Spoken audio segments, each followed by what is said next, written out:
Has the giggles every time we say that, but you know it's the truth. Somebody out there has this wise idea to bring the frozen iguana inside. And I feel like anybody else watching who's not from South Florida thinks that this sounds like a crazy story, but every year. I can just visually see it. Do it for us. Do it. Go. Somebody taking it in the house. Give us the reaction, Steve. And then all of a sudden, it's like, ah! People Exactly. are like going crazy because the thing's moving around the house, doesn't know what to do. It's all freaked out. That's great.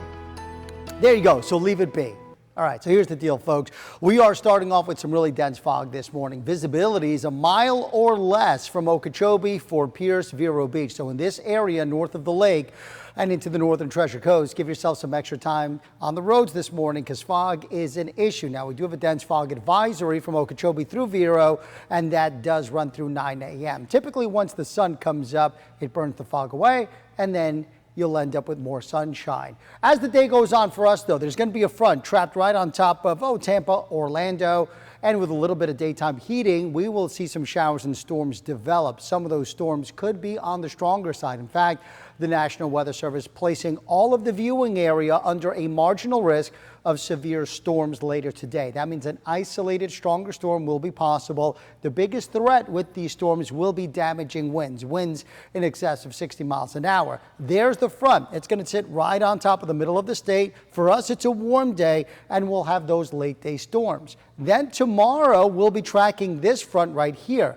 As this front comes through, just a few showers here or there, but it will be considerably colder behind the front, and the winds will pick on up too as high pressure builds in behind the front. Here's Vipercast. This morning, all is quiet, just some patchy fog. Notice around 9 or 10 o'clock, so we're talking late after sunset. That's when the showers and storms start to move on in.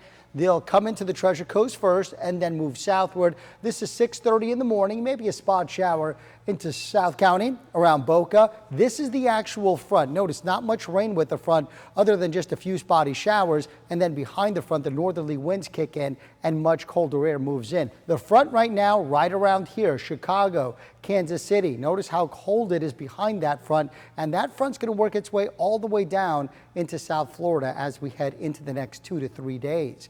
So ahead of the front, notice those temperatures in the Palm Beaches in the lower 80s. Into the Treasure Coast, 60s and 70s. Then the front comes through, and as we head into Saturday morning with the winds, it's feeling like the low 20s. It is going to be brutally cool out there. And into the Palm Beaches, we're talking with the winds, the low 30s. Then during the afternoon, we rebound into the upper 50s, both Christmas Eve and Christmas Day. So it's certainly going to be much colder than average, about 20 degrees cooler than average as we head into Saturday and Sunday. If you're going boating, today looks pretty nice, seas at 2 to 4 feet. Here's your First Alert 7-day forecast. So again, a late day storm possible, and then here comes that front and just really cool stuff for the weekend.